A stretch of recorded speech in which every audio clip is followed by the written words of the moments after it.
Bon, ben écoutez, déjà, bonsoir à tous et à toutes et merci pour votre intérêt et attention. Je remarque qu'il y a pas mal, nombreux parmi vous qui font suite à ce webinaire suite à la première présentation de Benjamin. Donc, c'est plutôt un bel engouement, c'est remarquable et c'est bon signe. Donc, ça fait plaisir. Donc, merci d'être là pour cette deuxième session. Concernant les échanges, ce que je sais pas, on pourrait peut-être imaginer, c'est une idée, mais comme le webinaire va être scindé en deux parties, on va commencer par la rénovation et ensuite la construction. Peut-être faire une première petite pause sur échange sur la partie rénovation pour rester concentré sur la même thématique. Ou alors, on se dit qu'on on fait vraiment l'espace questions-réponses en bloc à la fin. C'est comme vous voulez. C'est comme vous voulez. On peut en parler après.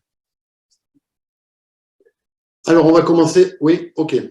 On verra. On en reparlera à la fin de cette première session. Ok. Donc, on va commencer par les doublages. Alors, avant de commencer, je vais bien évidemment me présenter à vous. Donc, Daniel Bayeul, donc je suis maître d'œuvre depuis 1995 et à partir de 2006-2007, j'ai commencé à m'intéresser aux écomatériaux. J'ai découvert le béton de chanvre en 2006 et si vous voulez, j'étais dans le Var, donc moi je suis du Var. On est parti en Dordogne, 6 ans, et c'est sur cette période-là que j'ai décidé vraiment de m'intéresser aux écomatériaux. Donc j'ai visité l'éco-centre du Périgord, où il y avait plusieurs thématiques, plusieurs matériaux. Il y avait la maison en paille, la maison en pierre, la maison en terre, la maison en chauchan. Et c'est à cet instant-là, quand j'ai découvert ce matériau-là, qui m'a en quelque sorte retourné un petit peu la tête, au travers de ses propriétés, de ses domaines d'application. J'ai fait le choix donc de stopper mon ancien bureau d'études que j'avais qui était axé sur la construction conventionnelle, on va dire, en parpaing, comme on faisait un peu tout à cette époque. Et j'ai ouvert donc le bureau d'études DB Chambre en 2009 en Dordogne, ce qui m'a valu donc de pouvoir démarrer tout de suite avec de la rénovation et une construction. À l'époque, c'était déjà une construction BBC, une construction en béton de chanvre et terre crue. Donc, les exemples de réalisation qu'on va aborder, autant la réno que la construction, seront aussi un petit peu axés sur cette période-là. Et ensuite, donc 6 ans après, donc le mal du pays un petit peu, donc j'ai souhaité revenir au pays. Donc on a délocalisé le bureau d'études. Je suis revenu dans le Var. Donc je suis domicilié, j'ai ma maison et mon bureau à Vidauban, dans le Var, près de Draguignan. Et donc j'ai construit ma maison en béton de chanvre, qui est pour moi du coup une vitrine qui me permet de communiquer avec. Et donc, voilà, je vous montrerai aussi quelques exemples de réalisations qui ont été menées en béton de chanvre ici dans le Var.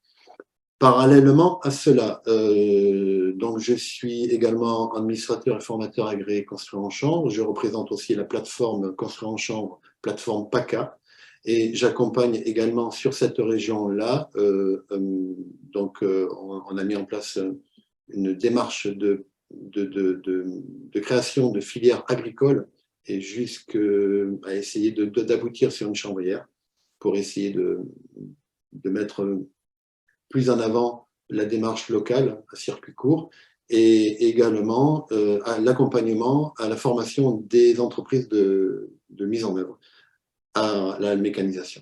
Voilà. Voilà pour cette présentation. On va commencer par la rénovation. Alors, un instant. Voilà. Donc, la rénovation, on est sur 3 types d'applications. Donc, à l'origine, on était plus sur du manuel. Donc, tout simplement, on mélangeait le produit. C'était bétonnière, c'était du jeté truelle, c'était du banche. Ensuite, la brique de chanvre existe aussi, donc c'est intéressant, on va y revenir tout à l'heure. Et la projection machine. Aujourd'hui, la projection machine, c'est un process qui est bien abouti. On a depuis 2008-2009 maintenant une bonne maîtrise des machines qui ont évolué, c'est vrai, depuis cette période, qui ont évolué. Ça a démarré assez vite avec des grosses machines dites massiques pour faire de la construction. Et ensuite, la nécessité aussi de devoir utiliser le chaud-chambre en doublage a fait que des plus petites machines et des moyennes machines ont vu le jour pour être un peu plus adaptées au niveau du débit et des mélanges sur tel et tel type d'application. C'est ce qu'on va voir en détail. La rénovation dans le vieux bâti, donc quand on raisonne dans le vieux bâti, et vous verrez qu'il y a deux familles. Alors, on va aborder les doublages et les enduits. Donc sur les doublages, on va raisonner sur des épaisseurs de 7 à peu près, on va dire même idéalement de 8 à 15. Au-delà de 12, 15, c'est pas la peine. 20 cm, c'est vraiment un peu exagéré, mais ça fonctionne déjà très bien à partir de 8 cm. Donc, on est sur des doublages dits d'isolation. Voilà. On parle vraiment en isolation, mais il faut savoir que quand on est sur un chaud-chambre en doublage, il est projeté brut et on raisonne toujours sur une finition d'enduit par-dessus. Donc, l'avantage de la projection, c'est qu'on va moduler en fonction de l'orientation du bâtiment et des éventuelles mutualités. Donc, en fait, comme c'est une projection qui se décide par centimètre d'épaisseur, on n'est pas sur un produit manufacturé qui est figé. On choisit donc les centimètres d'épaisseur en fonction de l'orientation, même les ombres portées, s'il y a des arbres caducs, les apports solaires, les lumières aussi, il y a pas mal de choses en fonction du bâti. Donc c'est un enduit respirant et perspirant également, hein, donc on parle de la notion de la vapeur d'eau, bien complément. Donc les enduits chaussables, terre crue. Et on va éviter le ciment, bien sûr, qui a des propriétés de fermer le support au niveau perspirance.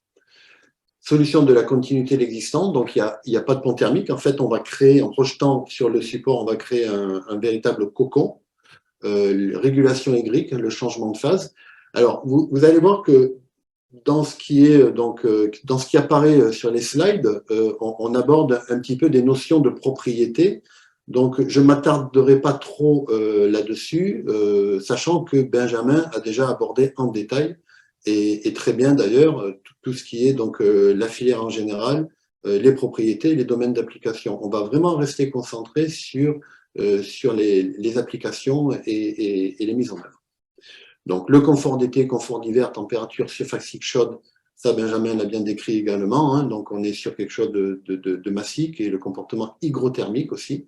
Donc, déphasage, forte inertie. Donc, on est sur un produit qui a une masse à peu près de 280 kg.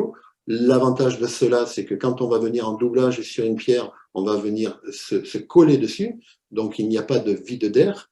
Et donc, le fait de se venir rajouter une masse sur une masse sans vide d'air, on va conserver l'inertie du mur existant. Donc, on imagine tout de suite un mur en pierre, par exemple. Et c'est ce qui fait qu'on va donc conserver la masse existentielle et un bon déphasage pour être vraiment bien pour le confort d'été. Conservation des performances, c'est un petit peu ce que je viens de dire, et l'aspect carbone, puisqu'on est dans une démarche décarbonée. Pour rappel, on stocke 20 tonnes de carbone pour une maison de 100 mètres carrés. De par la croissance de la photosynthèse, la croissance de la plante, qui va stocker le carbone, et ensuite la carbonatation au niveau de la prise de la chaux qui est dans l'air. Donc, c'est pour cela qu'on est dans une démarche décarbonée. Alors, les isolants intérieurs, on est toujours dans le domaine de la rénovation, dans le doublage, toujours dans l'isolation. Donc, on peut se permettre de projeter sur tous les supports minéraux, hein, anciens, neufs, homogènes, hétérogènes. C'est ce qui est intéressant, vous allez le voir tout à l'heure en photo. Lequel pisé, torchis, pierre, brique, béton cellulaire, bloc béton. Bloc béton, et oui, on peut très bien faire un doublage sur un parpaing. Mais il y a des conditions. Donc, j'en parle tout de suite parce qu'il n'y a pas de photo sur parpaing plus tard. Donc, le parpaing est perspirant, en fait, hein, mais il y a une certaine, on va dire, épaisseur à ne pas dépasser. On peut très bien aussi imaginer donc une maison en parpaing qui n'est pas finie, qui reste brute. On peut très bien imaginer faire une ITE et une ITI en chauchant. Et il y a pas de souci là-dessus. Le béton cellulaire aussi également, c'est un produit qui est tout à fait apte à recevoir une ITU. Les doublages, donc je vais vous montrer on va parcourir des photos de chantier que j'ai menées, un petit peu Dordogne et dans le Var. Il y a du 06, il y a du 13 aussi également, qui me sont propres et qui sont pour moi plus faciles à vous expliquer sur le déroulé des phases travaux. Donc là, vous voyez sur les photos, donc on est sur une projection c'était une grange, on était sur Saint-Pasquier justement, ce chantier-là a été réalisé en 2009. Donc, on a isolé une grange à but de salle, une salle de danse et salle polyvalente. Donc voilà la grange. Donc elle était très brute. À côté, donc il y avait une maison qui a été rénovée avec un bardage bois. Donc le but c'était voilà de la rénover et surtout thermiquement. Donc, on a déjà commencé par enlever, donc décrouter les murs, on a enlevé les dalles en béton. Donc, c'est ce que vous voyez au sol. On a enlevé les dalles, démolition de la dalle en béton, et ensuite, on a déroulé donc les gaines électriques, tout ce qui est électrique, hydraulique, même ventilation s'il y a lieu. Et vous voyez que sur les murs aussi, on a aussi positionné les boîtes et les gaines. Tout ceci a été fait en amont du hérisson. Donc là, on a un zoom sur la pose des boîtes gaines selon les épaisseurs. Donc, en fonction des épaisseurs choisies, donc là, vous voyez, ce sont des barres de rails de fourrure métallique pour les placots, en fait. Mais bon, avec un peu d'imagination, on peut très bien imaginer aussi que ce soit du bois. Hein. Communément, classiquement, on va dire, on peut prendre des plots de bois qu'on scelle, qu'on vise dans le mur pour juste appliquer la boîte électrique dessus. Les gaines sont fixées sur le mur. Et tout ça, c'est tout simplement noyé lors de la projection. Donc, on détermine l'épaisseur de la distance de la boîte par rapport au mur en fonction de l'épaisseur du chaud-chanvre que l'on va projeter. Donc, sur la photo de droite, vous voyez un peu plus en détail donc la boîte de dispatch et puis les boîtes ici aussi. Donc là, ensuite, une fois qu'on a fait ça, qu'on a déroulé au sol tous les réseaux, donc on fait le hérisson. Donc là, c'est un hérisson ventilé qui fait 40 cm minimum. Il peut aller à 45. Et ensuite, on pose des réglés de dressage selon les épaisseurs et alignés aux boîtes électriques. C'est ce qu'on vient de voir. Donc, vous le voyez sur la photo de droite. Donc, ce sont des réglés en bois et qui peuvent être en galva aussi, hein, des rails de placo, qui sont fixés à la distance de l'épaisseur choisie du chaud-chanvre, que l'on enlèvera évidemment ensuite. On ne les garde pas.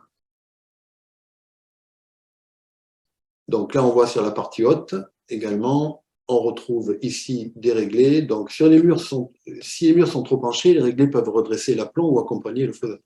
Donc là, on se retrouve avec des murs qui sont pas trop d'aplomb. Donc il aurait fallu mettre trop d'épaisseur.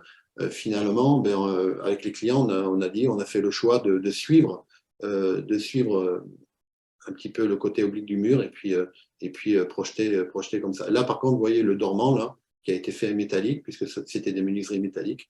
Lui, par contre, il est d'aplomb. Donc, on voit très bien la différence entre le mur et le côté aplomb.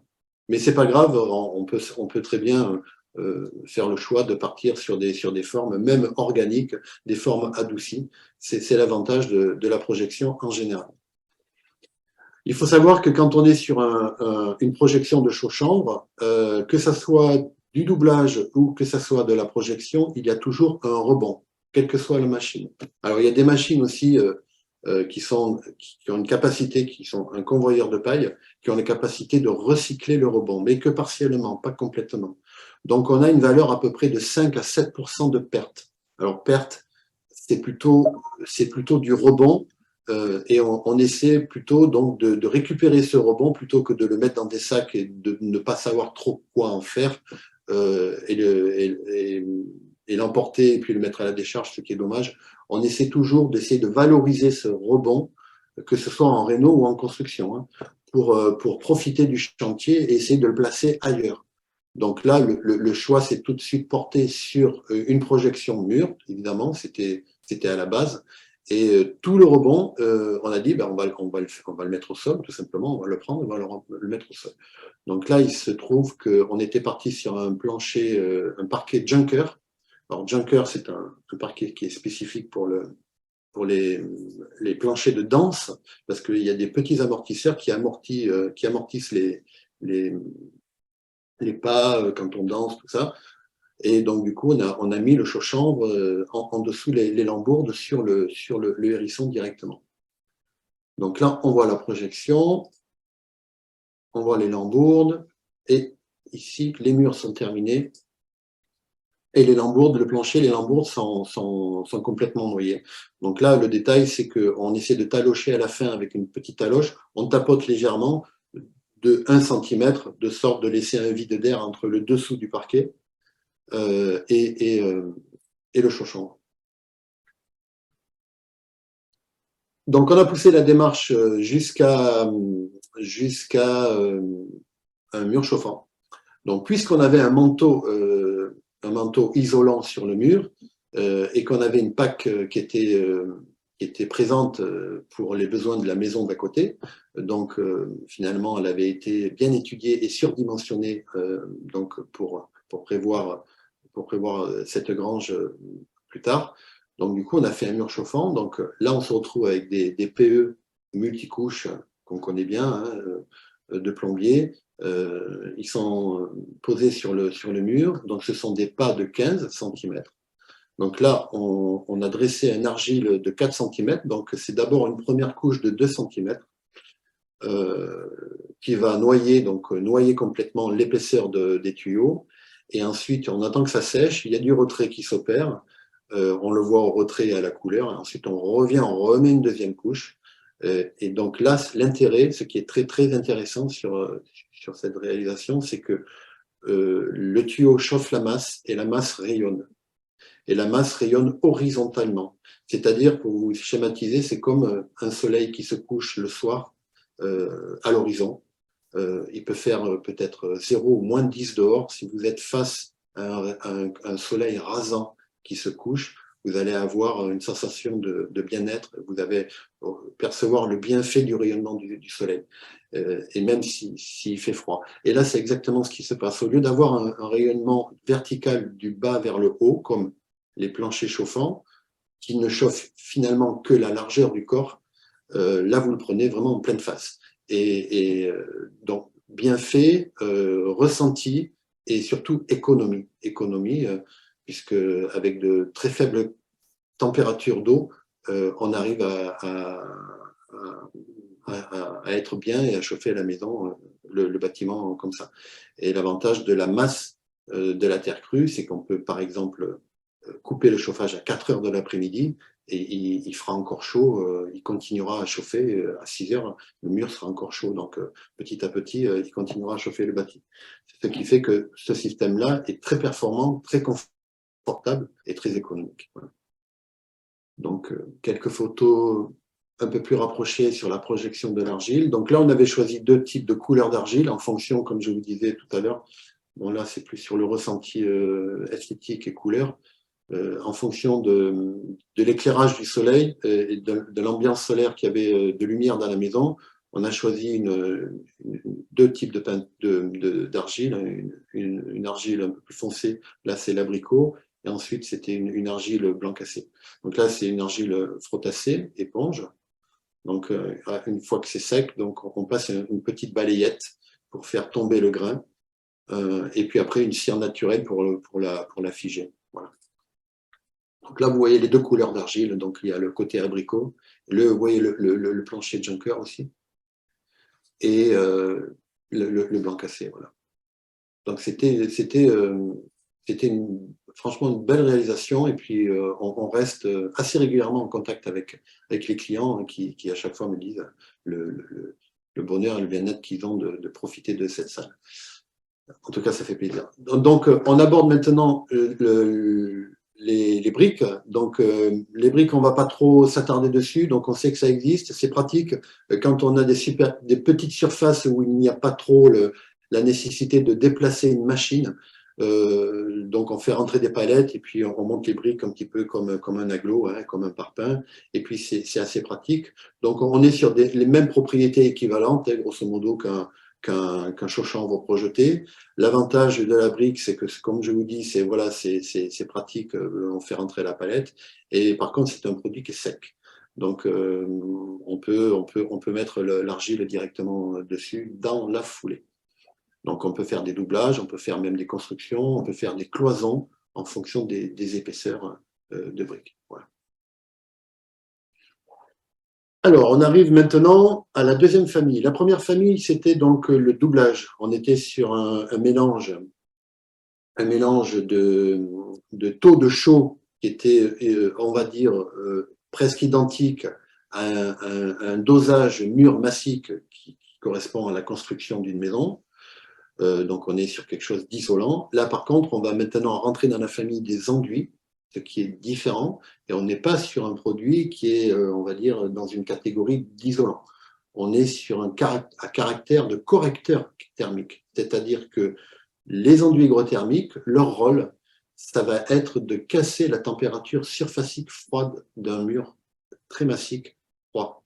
Donc, on peut parler de la monomure aussi de la monomure brique terre cuite, et puis surtout les murs massiques en pierre. Donc, ce qu'il faut savoir, c'est que un être humain rayonne à peu près entre 80 et 100 watts d'énergie. Vous mettez 10 personnes dans une pièce, c'est comme s'il y avait un radiateur de 800 à 1000 watts. Face à un mur froid, donc là on parle d'effusivité, c'est-à-dire que quand vous mettez la main sur le mur, plus il est massif, plus il va être froid. Face à un mur froid, le rayonnement d'un mur très massif va vous pomper vos calories. Donc vous allez avoir une sensation d'inconfort et résultat, qu'est-ce qu'on fait? On augmente le thermostat. Ça a aussi l'effet de créer un tourbillon, un roulement des mouvements d'air dans la pièce qui font qu'on a des sensations de froid aussi derrière, dans le dos, sur les épaules. Et si à cela on ajoute une hygrométrie élevée, donc de l'humidité dans la pièce, on se retrouve avec un bâtiment qui est inchauffable. Donc l'humidité, c'est très très important. C'est d'ailleurs pour ça que quand j'arrive sur un chantier, quand on me demande de trouver des solutions, la première des choses que je dis, est-ce qu'il y a une ventilation? Voilà. C'est déjà baisser l'hygrométrie dans la pièce, et déjà là on va faire déjà des économies, il y aura un effet qui va s'opérer, et ensuite on parlera ensuite des murs, des fenêtres, des toitures, du sol. C'est en deuxième temps qu'on parlera des enduits. Alors revenons sur l'enduit hygrothermique. L'enduit hygrothermique, dont justement son rôle va être de casser cet effet de paroi froide, donc casser le rayonnement qui va vous pomper vos calories. Donc là, on parle uniquement sur quelque chose de surfacique. On est sur quelque chose de 4 à 6-7 cm. Voilà, donc on va être sur 2 couches. Donc quand on est sur 4 cm par exemple, donc vous voyez ici sur la présentation du premier slide, on a une première couche. Ça c'est un tableau, c'est pour ça que c'est un coin adouci, tableau d'ouverture. Donc la première couche va être faiblement dosée et la deuxième couche sera plus dosée, de sorte que la dernière couche sera finie avec une spatule inox. Et ce qu'il faut accepter aussi également, c'est que quand on va finir l'enduit hygrothermique à la spatule inox, ça sera un enduit qui sera serré, ferré, un peu comme un stuc. Et il faudra accepter le fait de voir la paille de chanvre qui sera piégée dans l'enduit. Tandis qu'un enduit, un doublage, lui, c'est un enduit soit chaussable, soit terre crue qu'on a vu tout à l'heure. Donc là, on est au Revest, là, on est derrière Toulon. Donc c'est on va dire, une bastide provençale. on a fait donc, en fait, on a fait des enduits hygrothermiques partout. C'était le choix du client. Il y avait des petites pièces, donc on ne voulait pas trop prendre de place, et 4 cm, ça lui allait très bien. Donc on a commencé à casser tous les doublages en briques rouges, avec évidemment la laine de verre qui va bien derrière, hein. Donc on a découté, on a cassé, on a assaini tout ça, on est allé jusqu'à la pierre. Une fois qu'on s'est retrouvé face à la pierre, on se retrouve un petit peu dans la configuration de ce que je vous ai montré tout à l'heure. Donc pareil, hein, voilà. Donc on va poser les boîtes directement sur la pierre, prêtes à être noyées. Donc là, on est sur une projection, la première couche. Le but, c'est de noyer, d'aller jusqu'à l'épaisseur de la boîte. Voilà, donc là, on est sur un doublage, dosage sensiblement le même qu'un doublage. Voilà l'aspect de la première couche. Et là, donc, on vient en finition à environ 1,5-2 avant la boîte. Et on vient donc ensuite poser la dernière couche avec le même produit, mais avec un dosage plus chaulé, plus lourd, de sorte de pouvoir le ferrer à la spatule inox. Donc, juste un point sur la couleur. Donc là, vous voyez ici sur cette zone blanche, ça commence à sécher. Donc, quand le mur est sec, il est tout blanc, hein. Alors, pour les couleurs, donc, soit on le laisse blanc, soit on choisit une couleur selon le nuancier des pigments. Donc, c'est soit pigmenté dans la masse, donc c'est un peu plus cher parce qu'il faut mettre plus de pigments, soit badigeonné, c'est-à-dire qu'on peut faire un badigeon ou un lait de chaux pigmenté. Donc, pigmenté dans la masse, c'est un peu plus statique et figé, on va dire, et badigeonné, donc c'est ce que apporte l'effet badigeon, hein. C'est beaucoup plus nuancé, nuageux, beaucoup plus vivant. Voilà, c'est en fonction du rendu que l'on souhaite avoir. Là, on est complètement dans l'esthétique. C'est ce qui m'amène. Alors, innovation, voilà, il n'y a pas grand-chose. Ça va être surtout sur la construction. C'est ce qui m'amène à la fin de la première partie. Voilà, donc je reviens à vous. Je vais chercher la deuxième partie. Si toutefois vous voulez profiter de ce petit temps pour passer aux questions, ou alors on enchaîne et on fera ça à la fin.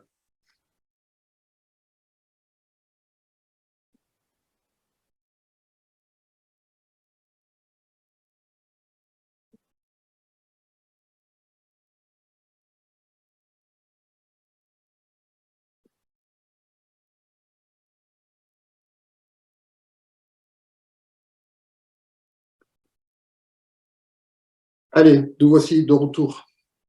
Alors, la construction. Hop là. Alors, la construction. Donc, on va parler de murs massiques. Donc, les murs massiques, il y a 5 solutions.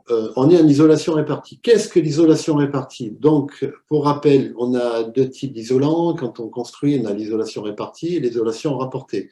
L'isolation répartie, ça nous concerne, c'est-à-dire que c'est le mur, c'est le chaud-chambre qui va constituer à la fois le mur, qui est non porteur, hein. Pour rappel, donc, le béton de chambre n'est pas porteur, il est autoporteur, et c'est pour cela qu'il lui faut un squelette, d'où le saturbois. Donc, on est en isolation répartie, donc c'est le chaud-chambre qui va constituer le voile de remplissage, le mur et l'isolant, évidemment. Donc, on a 5 solutions qu'on va aborder. Ensuite, dans la construction, le chaud-chambre également se met aussi en chape isolante de sol, et donc de chaussée et étage, on va voir ça en détail, et aussi les applications toiture. Alors, on va aborder les 4 solutions, voire même 5. Sur les 4, je vous montrerai un petit peu au travers donc, des extraits de carnets de détails, les schémas de carnets de détails. Donc, ce sont des carnets de mise en situation qui abordent les 4 principaux principes constructifs que l'on peut faire en travaillant avec le chaud-chambre. Donc la solution numéro 1, en fait, c'est une ossature légère. Donc 140-45, là c'est une 125, mais 140-45, centré et noyé. Dans quel cas on fait cela? Donc c'est centré et c'est noyé. Dans quel cas? C'est dans le cas où l'on souhaite un enduit à l'intérieur, un enduit à l'extérieur. Donc, à chaque fois, va se poser toujours la même question. C'est comment seront les revêtements finaux? Qu'est-ce qu'on va mettre dedans? Qu'est-ce qu'on va mettre dehors? Et en fonction de ces choix-là, on adaptera le positionnement de l'ossature. Alors, vous verrez. Ici, on va se retrouver donc avec un enduit sur la solution numéro 1. On a donc l'enduit intérieur, l'enduit extérieur. Donc l'ossature, elle est centrée. Je reviens sur le schéma, pardon. Je suis allé un peu vite. Vous voyez l'ossature ici. Donc là, on a le contreventement. On a l'ossature ici qui est posée sur le plancher ou le chaînage ou une languille. Voilà. Elle est centrée, l'ossature. Donc on se retrouve avec l'enduit donc ici dedans et l'enduit dehors. Donc en image. Voilà, donc là, on la retrouve ici. Là, on a un coffrage qui est donc provisoire, qui est avec un film. Le film, il est là juste pour pouvoir faciliter le décoffrage. On a ici, je ne sais pas si vous voyez, on a ici donc les boîtes électriques qui sont positionnées sur l'ossature et qui sont plaquées contre le coffrage provisoire, donc en fait plaquées contre le plastique. Et les gaines électriques qui alimentent la boîte donc sont fixées à l'ossature. Et une fois que ça c'est fait, donc on envoie la sauce en fait. Donc là c'est une machine type guniteuse. Et ça c'est donc la réalisation, c'est une maison qui a été faite en 2010. Et donc tout est complètement noyé. Et ici vous voyez, donc ici c'est l'ossature, et ici vous voyez donc c'est la réglée de dressage. Souvenez-vous tout à l'heure en rénovation contre la pierre dans la grange, on avait des réglés de dressage. Ici on a encore des réglés de dressage qui permet donc d'aligner donc en fonction de l'épaisseur du mur que l'on souhaite. On va en mettre tous les 2 mètres, 2 mètres 50, ça dépend les longueurs de règles. Donc on va poser ici la règle de là et à l'autre qui se trouve ici. Voilà. Et ensuite, je ne sais pas si vous me voyez à l'écran, mais avec la règle, on va faire comme ça, on monte, et tout ce qui est en surplus va tomber. Et on le récupère.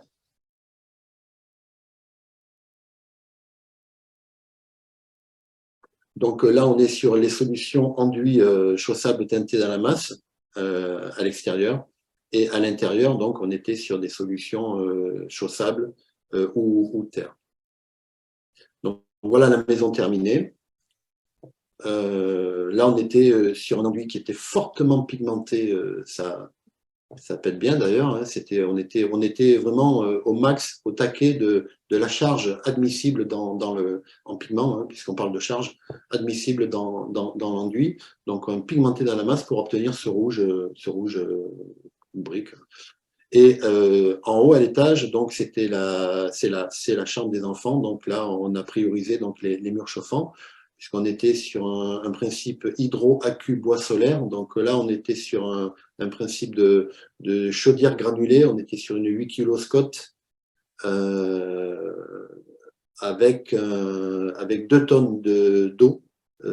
On était sur 2 ballons de 1000 litres accouplés donc au panneau solaire thermique et accouplés à la chaudière.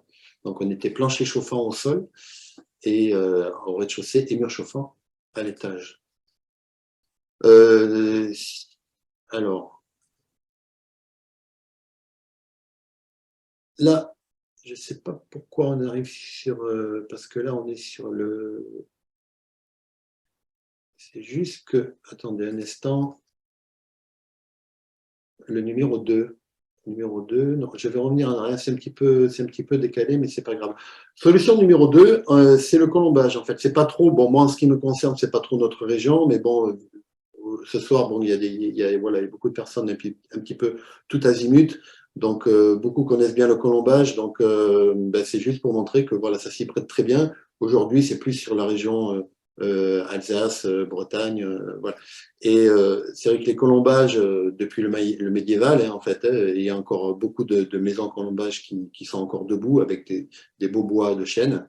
Avant, c'était rempli de torchis. Et donc, aujourd'hui, c'est vrai que la solution idéale, c'est de déconstruire tout ce torchis qui est au milieu des bois et de le remplacer par du béton de chanvre. Donc, ça contribue à maintenir, à assainir et à respecter le bois, la charpente, donc, puisque l'alcalinité de la chaux fait que on protège le bois, hein, bien sûr.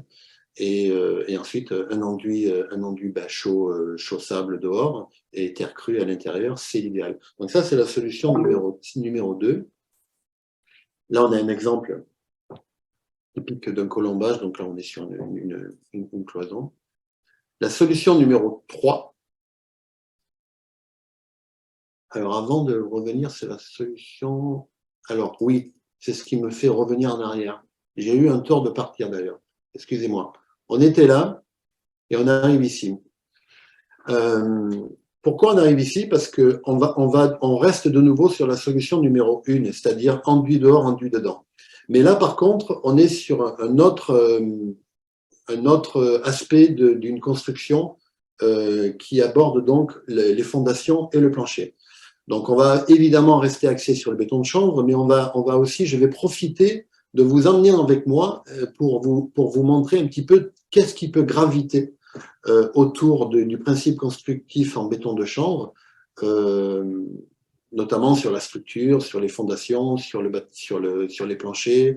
Voilà. Donc, c'est pour ça que là, sur cet exemple-là, je vais vous montrer donc un principe de plancher bois qui est posé. Alors, la maison, elle est complètement posée sur pilotis. On est sur des technopieux. Alors, qu'est-ce que les technopieux? Ce ne sont pas des micropieux. Les technopieux, en fait, ce sont des tubes creux qui sont vissés dans le sol jusqu'au refus. Et ensuite, sont soudées des platines, toutes mises à niveau au laser. Et sur ces platines-là, on vient poser donc un plancher. En premier, donc les poutres en lamelé collé, qui vont recevoir ensuite perpendiculairement des poutres en I. Alors, ça peut être des poutres France Poutre ou alors des poutres Steco Joist, par exemple. Donc, sur ce principe-là, donc ça, c'est un chantier qu'on a commencé, l'année dernière et on en est aujourd'hui au carrelage. Voilà, on est au carrelage. On devrait finir avril-mai. Elle est livrée, la maison. Donc, c'est une maison qui est en cours de réalisation du côté d'Ops, dans le Haut-Var, en dessous le lac du Verdon. Voilà. Donc, on a un plancher bois ici, vous voyez, donc là, on a des poutres en I, et on a posé donc des voiles d'ossature périphérique et contreventement en panneaux préfabriqués par un Manitou, et on est sur des poutres en I de 360. Donc là, l'avantage ici, ça a été qu'on a fait rentrer des panneaux préfa vides, de manière à pouvoir gagner du temps, essentiellement gagner du temps. Donc là, on voit le plancher. Donc là, on a été imposé par le bureau d'études d'avoir des murs de contreventement pleins en OSB. Donc là, on va dire, ce sont du refend. Et là, on voit bien le plancher caissonné avec un fond en OSB. Et tous ces big bags que vous voyez là, en fait, c'est de la balle de petite épeautre. Donc la balle de petite épeautre, en fait, c'est l'écorce, l'enveloppe de la céréale. La céréale qui est donc l'épeautre, une cousine du blé, quoi. Et qui est donc un très bon isolant brut à sec que l'on utilise soit en plancher bois, soit en plancher d'étage, soit même en toiture. Voilà. Donc là, on voit que c'est assez facile à étaler. Hein. On peut le fouler au pied, on le met au râteau. Donc là, on a au passage, un lambda de 0,55. Et donc, on a un R de 6,5 sur le sol.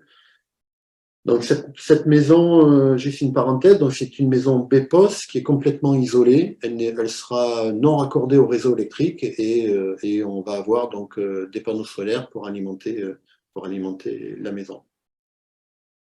Elle va être quand même vraiment pas mal biosourcée, quoi. Donc là, on a le dressage propre à la règle de la balle de petite épeautre et ensuite c'est fermé par un OSB. Donc là, pareil, on retrouve toujours pareil, les gaines qui sont fixées, prêtes à être noyées. Donc là, on a fait le choix de mettre 32 cm parce que face à la canicule estivale de l'année dernière, là, il n'y a pas d'obligation, on va dire. On met un petit peu les centimètres qu'on veut, mais c'est vrai que jusqu'à maintenant, ici, en PACA, 30 cm suffisait. Pour le confort d'été, grâce au comportement hygrothermique à changement de phase, donc Benjamin en avait parlé, on a le phénomène d'évapotranspiration qui s'opère qui s'opère l'été. Donc, on observe un delta de 10 degrés sans clim l'été. Mais ce qu'on observe aussi en même temps, c'est que moi, ici, depuis 2 ans à peu près, même peut-être 3, on voit apparaître des canicules de plus en plus longues et aussi la nuit. On a des nuits de plus en plus chaudes. Et donc, quand on a la notion d'inertie thermique, fonctionne à la condition qu'on puisse déphaser les matériaux la nuit. Donc, c'est ce qui devient de plus en plus problématique, quoi. Donc, si on va vers des nuits de plus en plus chaudes et longues, donc il va falloir revoir un petit peu la notion de la thermique. Mais heureusement, grâce au comportement hygrothermique, ça aide pas mal. Donc, c'est la première fois qu'on essaie de pousser la démarche, non pas pour le froid, mais pour le chaud, ici, et de 2 cm supplémentaires. Donc, voilà, on va voir ce que ça donne. Mais bon, voilà, 32 cm, on devrait être pas trop mal. Sachant que déjà, on avait un delta de 10 qui fonctionnait très bien avec 30 cm. Donc là, on est sur un process 32, donc on a fait le choix de faire 16 et 16, grosso modo. Donc on est sur une projection biface. Donc on projette d'abord sur l'extérieur, on est sur un support qu'on enlève, et on rentre à l'intérieur et on projette de l'intérieur. Donc ça peut être sur un filet, type filet à patate, ça peut être sur un film, type pare-pluie, frein vapeur. Donc tout ça, c'est des films qui sont agrafés à l'ossature, qui est centré, hein, encore une fois centré, parce qu'on est sur un enduit dedans, un enduit dehors. Et là, une fois qu'on a fait la projection donc à l'intérieur, donc vous voyez ici les murs qui sont finis, donc là on est prêt à recevoir donc l'enduit argile. Donc on va mettre 2 cm d'argile blanche sur les murs intérieurs en béton de chanvre, et à l'extérieur, ça sera un enduit chaussable, évidemment. Voilà.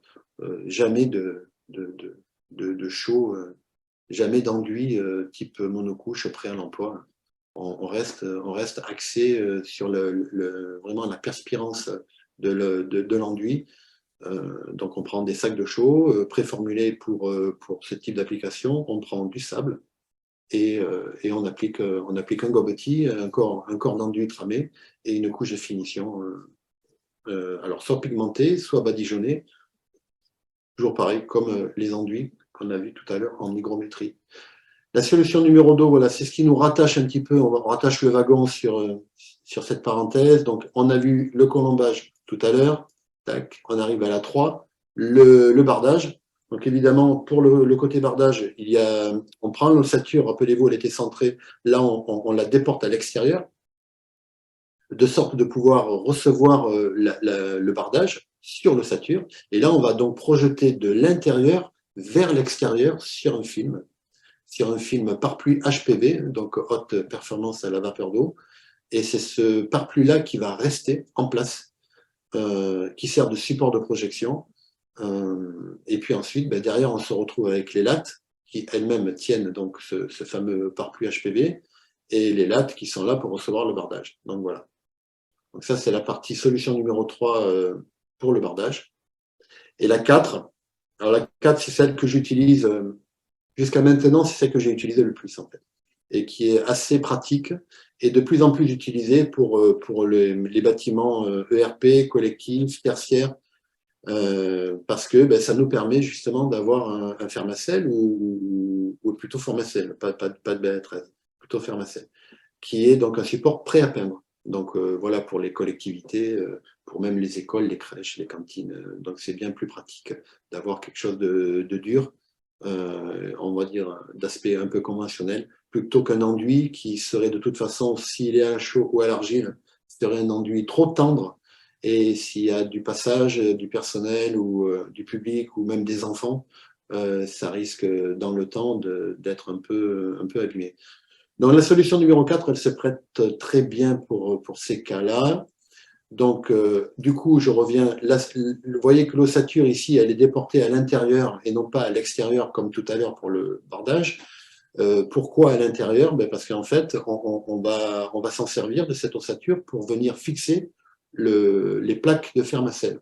Alors, pourquoi Fermacell? Parce que Fermacell, c'est un produit qui est ouvert, qui est perspirant. Il n'y a pas de papier, il n'y a pas de colle. et qui est dense, c'est du gypse et de la cellulose. Il a une densité presque le double en poids que le BA13. Donc voilà en image. Donc là, on voit le Fermacell qui est fixé directement sur l'ossature, vu de l'intérieur et vu de l'extérieur. Là, on projette. Là, vous voyez que ici, là, il n'y a pas de vide d'air, en fait. On voit très bien que le Fermacell est fixé sur l'ossature. Et là, on retrouve les réglés de dressage que je vous expliquais tout à l'heure. Il y en a une ici, et une ici, et une ici. Donc, c'est là qu'on va donc projeter jusqu'à cette cote de réglé. Et ensuite, ben, tout ce qui est en surplus tombe et on le récupère. Donc, vue de l'intérieur, vue de l'extérieur. Donc là, on a les enduits au stade de finition. C'est une petite maison qui a été faite en 2011, du côté de Brantôme, dans le nord du Périgord. Alors toujours sur cette notion, comme je vous disais tout à l'heure, on va essayer de graviter sur d'autres notions de constructifs qui se prêtent sans problème à la construction en béton de champ. Hein. Comme toute construction, on se doit de toute façon en amont d'un projet de faire une étude de sol G2, qui amène ensuite une réflexion d'études d'ingénieur béton ou ingénieur en structure bois. Donc, et en fonction de l'état du sol, c'est là qu'on détermine vers quelle direction on va aller pour l'acide, pour les fondations, pour la dalle ou un plancher. Est-ce que ça va être des plots longrines? Est-ce que ça va être des semelles filantes, semelles isolées? Est-ce qu'on va être sur technopieux, comme on a vu tout à l'heure?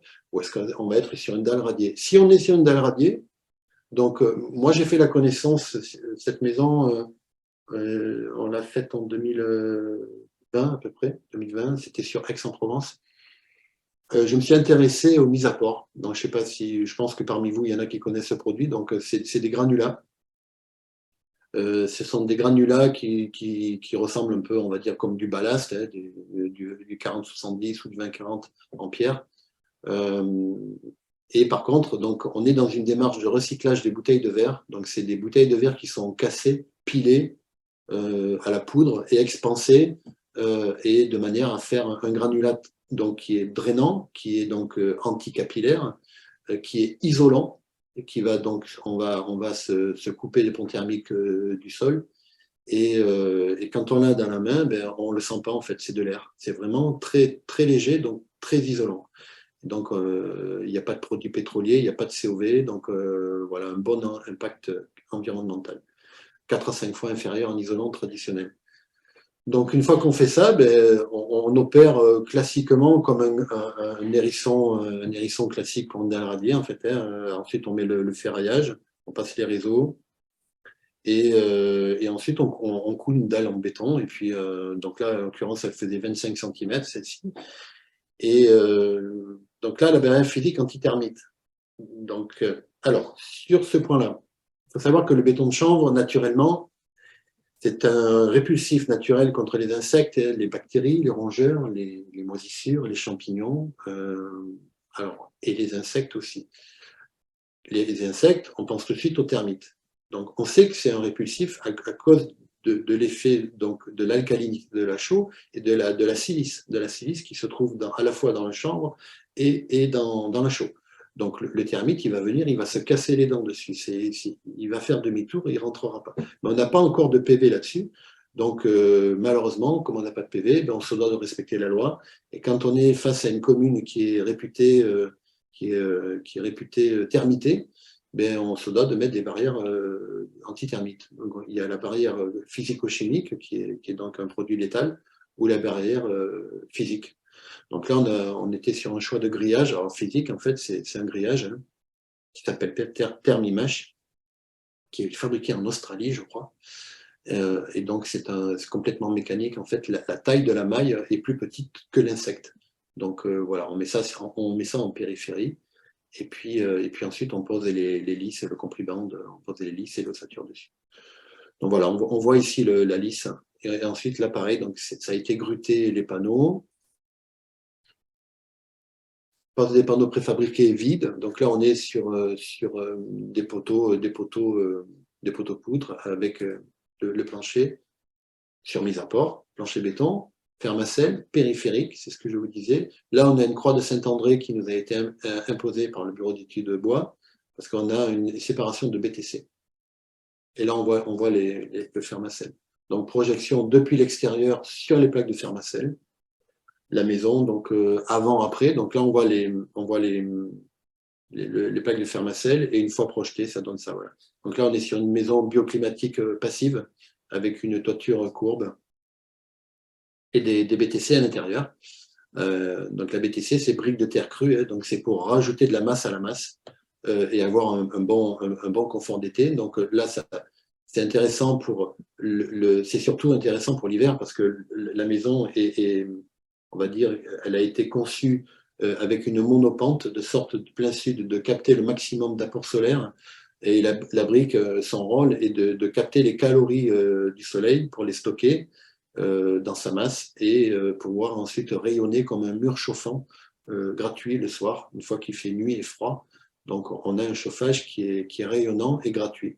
Voilà pourquoi on est sur de la BTC. Là, vous voyez donc la croix de Saint-André qui nous a été imposée pour le côté contreventement de structure. Voilà. Donc la maison avec les enduits. Donc là, on était sur un badigeon un peu top. Voilà. Pareil, même type de maison, monopente, sur du Doban. Donc là, pareil, Fermacelle. Les boîtes électriques. Là, ici, c'est une platine de douche. Les Scott que vous voyez ici, c'est pour l'étanchéité à l'air. Pareil, projection. Les réglés que vous voyez là, donc là finalement, vous voyez pour vraiment bien l'utilité des réglés. Donc, on voit la règle, un alu du dresseur qui se pose sur les réglés, et puis tout ce qui est un excédent, ça tombe. Donc là, la projection a duré 3 jours, 125 mètres carrés. C'est à peu près ce qu'on observe, en fait. Pour une maison de cette grandeur-là, il faut environ 3 jours. On est sur des machines qui envoient à peu près 4 mètres cubes heure. Donc, si toutes les préparations en amont sont bien terminées et bien faites, l'entreprise qui vient avec la machine, normalement, ne perd pas de temps. Il vient, il met en route, et 3 jours après, la maison, elle est fermée. Donc, cette maison, elle a fait l'objet d'une campagne de mesure du CEREMA. On a placé des capteurs de mesure IGRO, des capteurs à 5 profondeurs différentes. Donc, il y a 5 sondes à des profondeurs différentes dans le mur. Donc, il y a des capteurs IGRO et des capteurs thermiques. Il y avait aussi une station météo. Il y avait des stations d'ambiance interne. Et donc, tout ça, c'était pour mettre en avant, voir un petit peu le comportement hygrothermique du changement de phase dans les murs, dans une configuration Fermacelle. Voilà. Donc là, donc on est sur du 144 € de chauffage par an. Nous arrivons à la solution numéro 4, le bloc de préfabrication. Donc c'est un petit peu aussi, on en a parlé tout à l'heure au niveau de la réno. Donc il n'y a plus de séchage. Et aussi, on va aborder aussi la préfabrication qui depuis peu, donc depuis quelques années, depuis 3 ans à peu près, a vu le jour et est vraiment en pleine expansion. Donc aujourd'hui, on a le leader qui est donc Wallup, qui est en Île-de-France. Pas en Île-de-France, je ne sais plus le département, je ne veux pas dire de bêtises, mais qui est pas loin de l'Île-de-France. Et donc c'est le leader, donc il est à côté d'une chanvrière qui est notamment la chanvrière Planète Chambre. Donc là, vous voyez que pour l'effet carbone, la FDES, donc on ne peut pas mieux faire, quoi. Sur le même dépôt, sur le même terrain, il y a 2 bâtiments qui se font face, et là c'est excellent. Donc, mais on voit depuis maintenant un petit peu quelques initiatives sur le territoire, un petit peu tout azimut, des initiatives de mise en place, de fabrication et de proposition de panneaux préfa. Moi-même, je travaille là-dessus aussi pour pouvoir proposer ça en PACA. Voilà. Donc, la préfabrication, l'avantage, c'est essentiellement pour tous les bâtiments à caractère public, hein, ERP, collectif aussi, tertiaire, ça peut aussi. Le but, c'est de gagner du temps, d'aller vite, donc, et de gagner du temps, notamment sur le séchage. Donc, quand on fabrique un atelier, on les remplit à plat, on les soulève et on les stocke et on attend. c'est commandé en avance. Et une fois que c'est prêt à être envoyé, donc c'est gruté, c'est posé sur camion, et ensuite c'est posé à la grue et assemblé, connecté, et les murs sont faits, quoi, en fait. Voilà, c'est ça, on gagne du temps. On aborde l'échappe. Donc l'échappe, c'est en fait, on a vu ça tout à l'heure aussi, sauf que là, on est sur des chapes avec mortier. Donc les revêtements, donc toujours respecter la perspirance du complexe. Donc là, idéalement, il y a un chaud-chanvre. Ensuite, on fait donc une chape en chaux-sable et une barbotine à la chaux et des carreaux de terre cuite. Donc là, on est vraiment sur une démarche idéale et vertueuse dans le côté perspirant du bas vers le haut. Et là, on est en plancher chaud. Ça, c'est le sol. Là, on est sur un sol, donc on avait fait un hérisson normal, là, du coup, des pierres, et on avait mis aussi des billes d'argex, 10 cm, et on a fait les cordons en chaux-chanvre. On a mis 15 cm de chaux-chanvre. Là, vous voyez ici l'exemple dans une chambre, c'est un lambourdage qui va être donc rempli de chanvre, et là, qui est rempli et qui est prêt à recevoir un parquet châtaignier. À l'étage aussi. Donc, ce qui est intéressant aussi sur cette photo-là, ici, c'est qu'on est sur un plancher d'étage. On a le plancher qui repose ici, donc c'est du peuplier, qui repose sur des solives en dessous. En dessous, en fait, là, il y a la cuisine. Là, on est dans une chambre d'étage et en dessous, il y a la cuisine. Et vous voyez qu'on a posé des lambourdes flottantes suspendues à 15 cm du sol, du plancher. Et on a donc les tiges, les vis, pardon, qui sont calées à 15. Là, on a le Chatterton, en fait, pour protéger lors de la projection les têtes de vis. Et donc, on profite de ce vide-là de 15 pour passer tout ce qui est ventilation, éventuellement plomberie, mais là, c'est surtout l'électricité. Et ensuite, une fois que c'est projeté, on va vraiment faire attention à s'attacher à enlever toutes les vis, toutes, pour déjà les récupérer, parce que c'est pas donné, ce sont des vis assez longues. Mais pourquoi on fait ça? Et surtout faire attention de ne pas en laisser une, c'est surtout pour se désolidariser phoniquement. Parce que le fait d'en les enlever, une fois qu'elles sont noyées, là, vous les voyez, une fois que les lambourdes sont noyées, et elles sont noyées dans le chaud-chanvre, elles ne vont plus descendre, elles sont figées, elles sont bloquées. Donc on peut enlever toutes les vis, et ensuite on est complètement rupté phoniquement par rapport au rez-de-chaussée. Et évidemment, il faut faire attention que là, on ne touche pas, les lambourdes soient désolidarisées, s'arrêtent bien avant le mur, quoi. Voilà. Donc là, on cherche plutôt le phonique que la thermique, en fait, finalement. La toiture, là, on était sur un exemple, on revient sur la Maison Rouge que je vous ai montré tout à l'heure, en 2010. Pareil, peuplier. On a projeté donc 10 cm de chaud-chanvre pour avoir une masse. On peut très bien monter en hauteur, en épaisseur, hein, mais à partir du moment où on commence à monter en épaisseur, pour la toiture, on a une masse volumique de 220 kg. Donc il faut à un moment donné avoir aussi une réflexion sur la structure porteuse. Donc il faut peut-être voilà, il faut dimensionner la charpente par rapport à toute cette masse si on met du chaud-chanvre. Par contre, si on fait vraiment une toiture isolée en béton de chanvre, là on va vraiment gagner en inertie et surtout en déphasage. Donc là on avait fait le choix de mettre que 10 cm en sous-face pour accentuer, on va dire, le côté massique pour le confort d'été.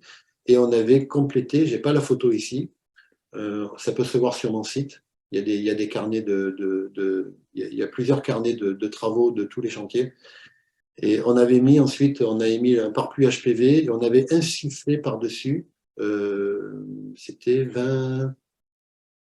23, je crois, ou 25, je ne sais plus, centimètres de watts de cellulose. Voilà. Donc on avait donc le côté thermique en face extérieure, on va dire ITE, et le côté massique face intérieure pour le côté inertie déphasage. Et il s'est avéré que c'est un couple gagnant, c'est vraiment une mixité de matériaux qui est très très intéressante pour les performances. Bon, là, c'est un exemple d'entreprise, un exemple de projection pour notamment la pépinière d'entreprise de Marmande. Et ce qui m'amène à la fin, donc en récapitulant, on est sur des structures à isolation répartie, on est une meilleure inertie confort thermique, on est décarboné, comportement hygrothermique, donc le changement de phase, hein, donc petit rappel, donc rafraîchissement l'été grâce à l'évapotranspiration, dès qu'on bascule vers l'hiver, l'état de l'eau va basculer de l'état vapeur à l'état liquide, il va y avoir donc un pont capillaire qui va se créer, et à l'échelle microscopique, on a les molécules d'eau qui vont s'agglutiner, capillarité, il va y avoir un pont capillaire, et ce pont capillaire va créer de l'énergie, donc on va avoir un film énergétique, une création de chaleur interne au cœur du mur. C'est un petit peu, pour vous schématiser, c'est un petit peu dans le ciel, hein. Il faut regarder au-dessus de nous quand il pleut, quoi. Quand la vapeur monte, qu'elle arrive en hauteur dans le ciel, ben, il fait froid, condensation, point de rosée, ça bascule, ça retombe, ça redescend, il pleut.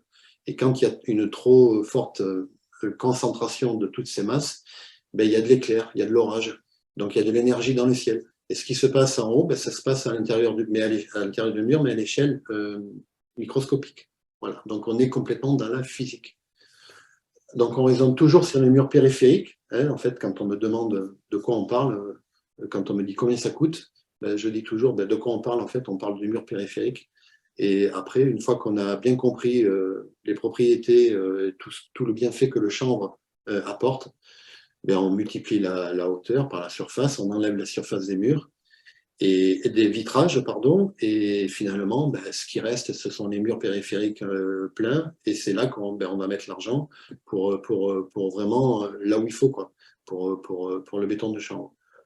Donc ensuite, ben, on peut toujours travailler pour maîtriser les coûts sur différents leviers, sur tous les autres lots, notamment le second zéro. Le lot du béton de chanvre représente à peine 10% du coût global de la construction. Ça, c'était avant la crise. Parce qu'aujourd'hui, vu l'augmentation de tous les matériaux conventionnels, et face à l'augmentation qui n'est pas à la même hauteur donc de la chaux et du chanvre, puisqu'on est sur des contrats triennaux de toute façon au stade agricole, le chaud-chambre n'a pas augmenté autant que tous les autres matériaux à côté, notamment dans la construction conventionnelle. Donc on peut dire aujourd'hui que le lot des murs en béton de chambre représente grosso modo 8 à 8,5% du coût global de la construction. Et liberté de choix conventionnelle sur le second œuvre, c'est ce que je vous ai dit. L'association, pour finir, donc je crois que Benjamin en avait dit un mot. Quelle heure il est? Je ne voudrais pas être trop long. Moi, je pense que je peux finir là-dessus. L'association Construire en Chambre, donc, pardon, je suis parti pour revenir.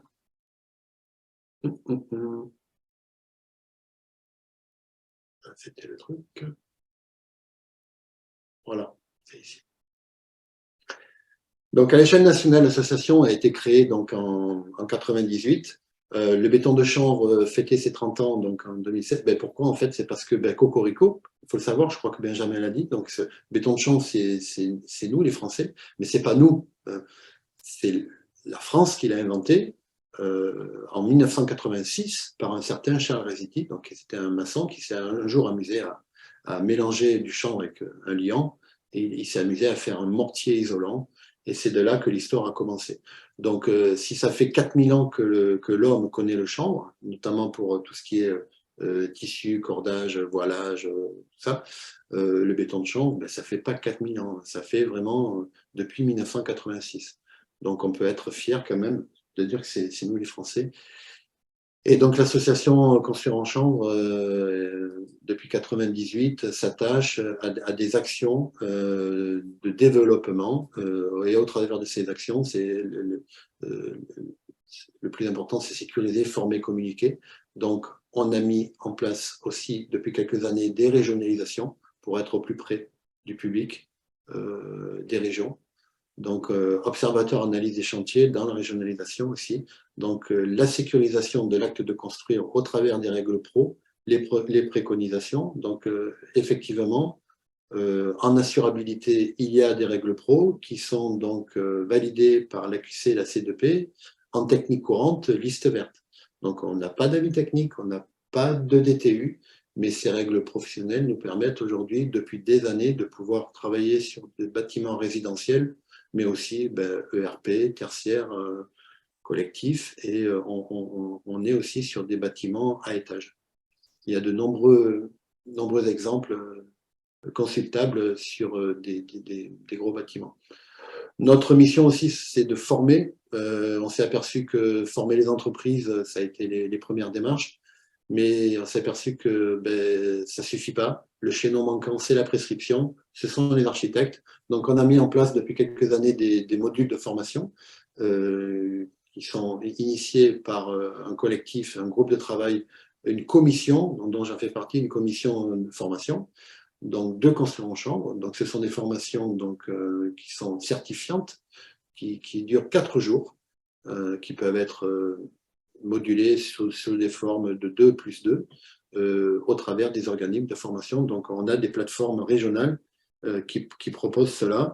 Donc, moi, pour ma part, je travaille avec BDM Envirobat à Marseille pour justement former les architectes sur notre région en PACA. Donc, voilà. On fait aussi des journées de sensibilisation. Ces journées-là sont dédiées à amener, à donner envie aux architectes ou aux bureaux d'études, à maître d'œuvre également, s'ils le souhaitent, ensuite à aller vers la formation certifiante. Et la formation certifiante, évidemment, le but, c'est de quoi? C'est de pouvoir acquérir l'assurabilité auprès de leur assurance. Voilà, je crois que j'en ai fini. Donc là, ce sont les modules. Donc, ce sont des ressources consultables sur le centre, sur le site de construction en chambre. Donc, dans les règles professionnelles, on aborde le mur, les sols, les enduits. Et pour construire, qu'est-ce qu'il faut? Il faut une chaîne vote labellisée. Donc, la chaîne vote, c'est le chanvre, c'est le granulat. Je pense que Benjamin l'a dit. Donc, il faut une chaîne vote propre, qui est caractérisée, dédiée, propre au bâtiment. Ensuite, utiliser un couple liant granulat, c'est-à-dire qu'on utilise une chaîne vote qui est labellisée et on l'associe à un liant. Mais encore faut-il que ce couple soit validé. Donc, sur le site de l'association, on a la liste des couples qui sont validés. Si on sort de cette liste et qu'on utilise un liant qui n'est pas validé avec un granulat, tout simplement, on n'est pas assuré. On n'est pas assuré. S'il y a un sinistre, on n'est pas assuré. L'entreprise qui va mettre en place, en œuvre, projeter le béton de chambre, il faut obligatoirement qu'elle ait suivi une formation construite en chambre et qui aussi respecte donc le couple que je viens de vous parler. Et bien sûr, respecter les règles professionnelles. Donc, ce sont des produits qui sont complètement marqués, donc CE, étiquetage sanitaire, puisqu'il n'y a pas de COV sur la base INES. Donc, on a une FDES collective et chaque chauffournier maintenant s'attache à mettre en place donc des FDES individuels. Voilà. Et bien sûr, évidemment, éligible au bâtiment label biosourcé. Ça va de soi. Donc là, c'est juste, je finirai sur ces 2 slides, c'est à destination des collectivités et des élus, pour leur rappeler que dans la loi relative à la transition énergétique pour la croissance verte, ça fait maintenant quelques années, il avait été dit déjà à l'époque, il avait été mentionné donc 2 articles, les articles 14 et le 144, que l'utilisation des matériaux biosourcés concourt significativement au stockage du carbone atmosphérique, voilà. Et aussi la commande publique qui tient compte notamment de la performance environnementale. Donc en fait, pour résumer, ça dit quoi? Ça veut dire que les élus, aujourd'hui et depuis cette loi-ci, peuvent se donner les moyens, si elles le souhaitent, de pouvoir utiliser les bâtiments biosourcés sans problème.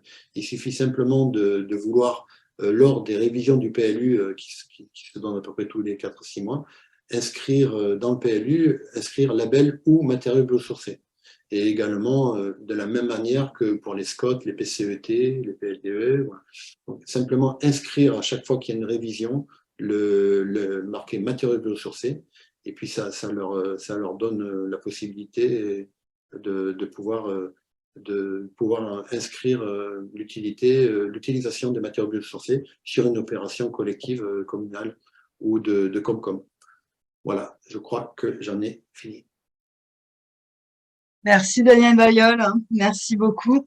Daniel, vous avez pu repérer, il y a à peu près 27 questions dans l'onglet Q&R, si vous les voyez. Alors attention, il y a des Non, questions qui... j'arrive. Ouais, ben écoutez, on va les faire une à une. Oui, oui. Alors après, il y a des questions qui ont été posées au tout début, notamment Bernard Moreau, qui est un de nos administrateurs d'ailleurs chez Hello. Bonsoir Bernard Moreau, qui pose la question enduit plâtre et finition intérieure. Elle a eu lieu, cette question, à 18h20, donc je pense dans dans les premières slides. Bernard, Euh, En fait, les personnes interviennent vocalement ou alors non, par rapport au absolument texte, pas. j'interviens moi. Oui, en fait, Daniel, vous voyez sur Zoom, suite à Ah, votre attendez, intervention, vous avez en bas l'onglet Q&R qu'on avait utilisé au tout début de l'intervention. ça y est, j'y Q vais. et R avec les bulles de discussion. Et c'est Alors, là où vous avez enduit accès plâtre à en toutes les finition questions. intérieure. Enduit Alors, plâtre. c'était au tout début.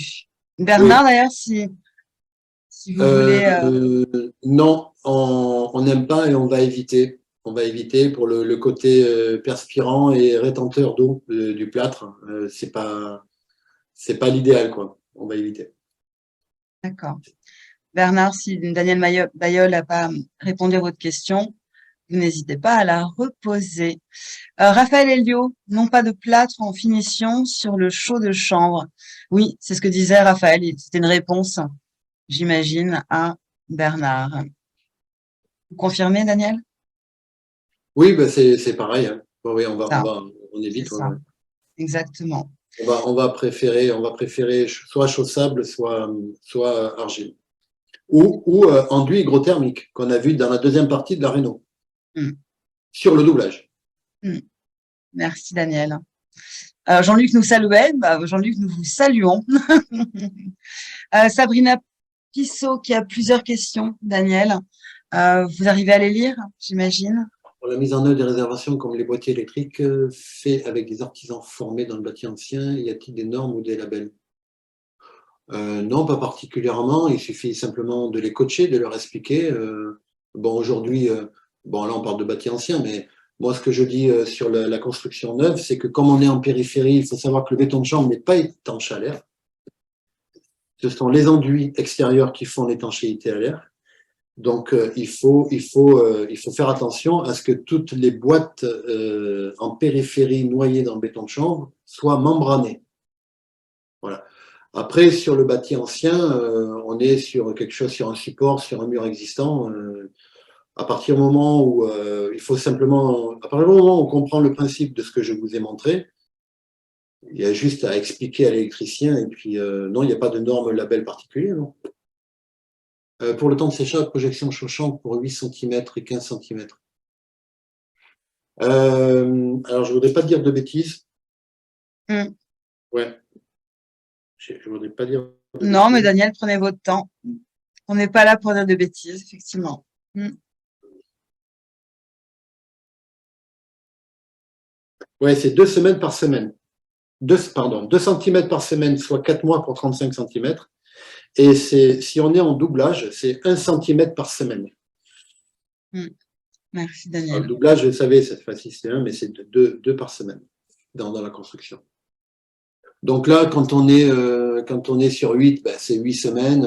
Voilà. Alors là, par contre, oui, voilà, ça, c'est le texte. C'est le texte. Après, ça varie en fonction de la géographie. Moi, ici, je sais que ça va plus vite. De la géographie, ça dépend aussi de la période de l'année. Si on est en hiver ou si on est en été, ça dépend aussi de la température. Donc, s'il y a du vent, si la maison est ventilée ou si une fois qu'on a fini la journée, on ferme tout et puis voilà. Donc, il y a plusieurs paramètres. Mais c'est beaucoup à l'œil aussi. Hein, c'est beaucoup à l'œil. Donc, moi, ici, je sais que je vais pas jusqu'à ça. Je me permets d'aller un peu moins loin que ça. Mais Hmm. sur une seule face, ça dépend. Ouais, ça dépend du territoire. Le territoire, l'humidité, s'il fait froid, s'il fait chaud, si c'est ventilé, ça dépend plein de choses. Mais bon, le texte, voilà, ce texte-là nous donne déjà une indication. Après, c'est au feeling, quoi. Mm. Merci Daniel. Il y avait une troisième question de la part de, je ne me trompe pas, de Sabrina Pissot. Oui, Oui, non, l'enduit argile, c'est ça? ouais, Alors, non. l'enduit argile, en fait, c'est à l'œil. Mm. C'est quand on met une première couche, c'est en fait quand on voit deux paramètres, quand on voit déjà qu'il y a un retrait, il y a des fissures, ça c'est normal, et la couleur. L'argile va s'éclaircir, donc éclaircissement plus fissure, ben c'est bon, c'est sec, on y va et on met la deuxième couche. Voilà. Mais il faut vraiment attendre que ça soit figé, terminé, que le process de fissuration soit terminé, parce que sinon, si on met frais sur frais, on va avoir des fissures traversantes qui vont aller finir sur la deuxième couche. C'est pas bon. Mm. Voilà. Et la première, donc, idéalement, alors là, on l'a pas tramé parce qu'il y avait les tuyaux, mais quand il n'y a pas de, l'exemple de mur chauffant que je vous ai montré là, quand il n'y a pas de tuyau, on trame la première couche qui fait 2 cm ou 1 cm. En fait, quand on est sur une projection de chaud-chambre, on parle de 3, 1 plus 1 plus 1. C'est-à-dire que le premier centimètre, il va rentrer dans les interstices, on va dire, il va aller s'immiscer, il va aller rentrer dans les trous, dans le béton de chambre. Donc là, on va mettre à fleur, on va faire un ragréage, on va dire, du chaud-chambre. Donc finalement, on se retrouve à 0 du chaud-chambre, hein, mais la matière est rentrée dans les interstices. Mm. Donc là, on dit le premier centimètre. Ensuite, on met le 1 cm, le vrai, donc c'est la deuxième couche. Qu'on trame, c'est tramé avec une maille polypropylène de 10 mm, qui est marouflée à la spatule, en fait. Et ensuite, on attend, donc pareil, couleur, séchage et fissuration. Et puis après, on met la deuxième couche. Ouais. Troisième, ouais. Sur la brique de chambre, pour des petites surfaces avec les mêmes caractéristiques. Alors, c'était où ça? Ça a bougé. Ah, je l'ai enlevé, Daniel. Mince. Ouais, bon. Eh ben, sur la brique de chambre, c'est pareil. À partir du moment où le béton de chambre est sec, on a les mêmes comportements. D'accord. Ah, Jean-Luc nous dit qu'il arrive en retard. Oui, mais ça nouveau, je l'avais pas supprimé, je crois. L'enduit hygrothermique, alors, est-il forcément… Flavia, l'enduit hygrothermique est-il forcément projeté ou Non, peut-on pas forcément. envisager un talochage? Non, pas forcément. D'ailleurs, avant la projection, l'enduit hygrothermique, c'était du jeté truelle. Comment gérer les remontées capillaires en périphérie des murs en pierre?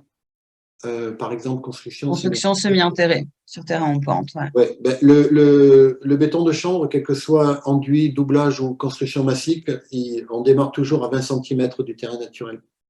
Donc ensuite, quand on est dans le vieux avec des éventuelles remontées capillaires, justement, le chaud-chambre, il s'y prête vraiment bien parce qu'il va gérer ces remontées capillaires.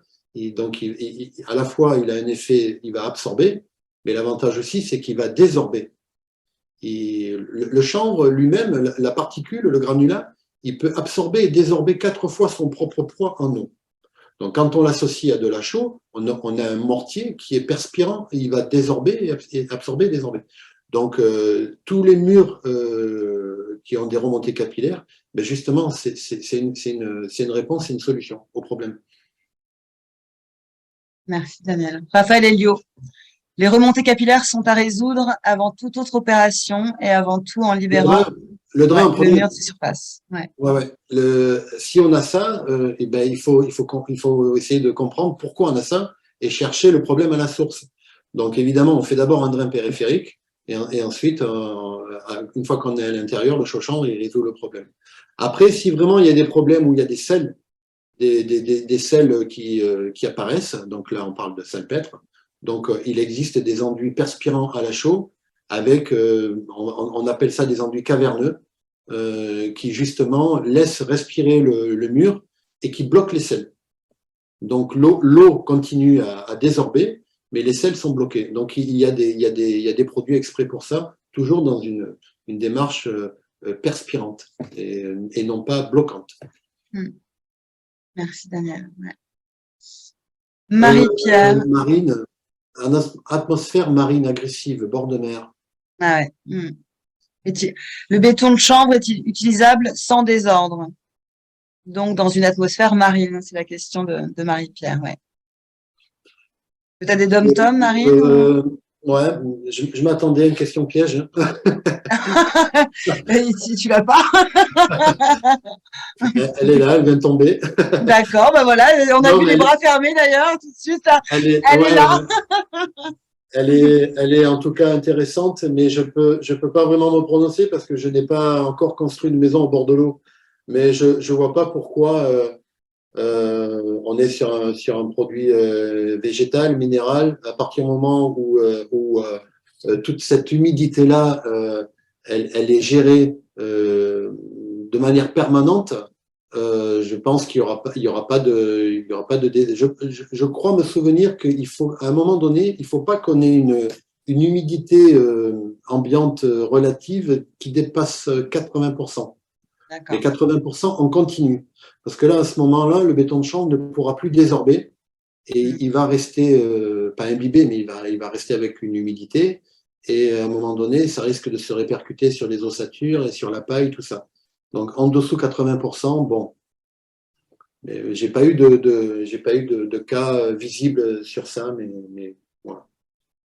Bah, Mais c'est merci. intéressant, ouais, intéressant. Merci Daniel et merci Marie-Pierre pour cette question piège. Elle était là. Il y en aura peut-être d'autres d'ailleurs, celle-ci. Non, Et mais oui. il en faut parce que ça permet Bah, bien sûr, bah, c'est c'est comme ça qu'on constructif. avance, hein. C'est constructif. Sinon, Non, il faut l'humanité en retenir serait. le chiffre 80%. Donc, on n'est pas dans une géographie tropicale. Oui, oui, Donc, voilà, je suis confiant. parfait. Raphaël Elio, quel genre de désordre? Alors, je ne sais pas à quoi. Daniel, vous savez à quoi ça correspond, cette question? Ah ben, c'était lié c'est par rapport à l'eau de mer, à la plage, à la mer, Ah, je pense pas. La question a été posée à 6h44. mais par rapport à quoi? Ouais. Raphaël, Elio, si vous pouvez reposer votre question, on y répondra avec grand plaisir. Ouais, je veux bien. Je la supprime. Si j'ai bien compris, les réglés de bois ou de réglage se retrouvent noyés dans les murs. Oui, tout à fait, lors de la projection, mais après on les enlève. On les enlève ben, à fresco en fait, hein. Une fois que le mur est projeté, ben, avec la tranche d'une truelle, on essaie de passer à côté. On marque, on fait une marque avec la tranche de la truelle des deux côtés en fait, on fait comme ça. Et puis après on prend, on tire et la réglée elle vient toute seule. Et puis après on remplit à la main. Dans un seau, on prend un peu de chaux chanvre et puis on remplit le rainurage, quoi. On le remplit à la main. Hmm, merveilleux. Alors, nous avons toujours notre spectateur ou Non, spectatrice anonyme. non, par Ah, vapeur au milieu de la paroi, interdit. hmm, Non, non, c'est justement l'avantage, c'est que quand on construit en béton de chanvre, il n'y a aucun film. Il n'en faut pas, justement. hmm, Il n'en faut pas. ok. Et s'il en fallait, ça ne serait pas par vapeur, ça serait frein vapeur. Parce qu'on utilise donc un frein vapeur en toiture, justement pour que le complexe puisse fonctionner. Mais non, non, absolument pas, pas de film sur les murs. Hmm, Donc on fait des économies en même temps là-dessus, hein. hmm. Pour l'extérieur, l'enduit chaud-sable est à privilégier à un enduit chaud-chanvre. Ah ben oui, oui, oui. L'enduit chaud-sable, c'est l'enduit qui vient recouvrir et protéger des intempéries, le chaud-chanvre. Hmm. Merci, Daniel.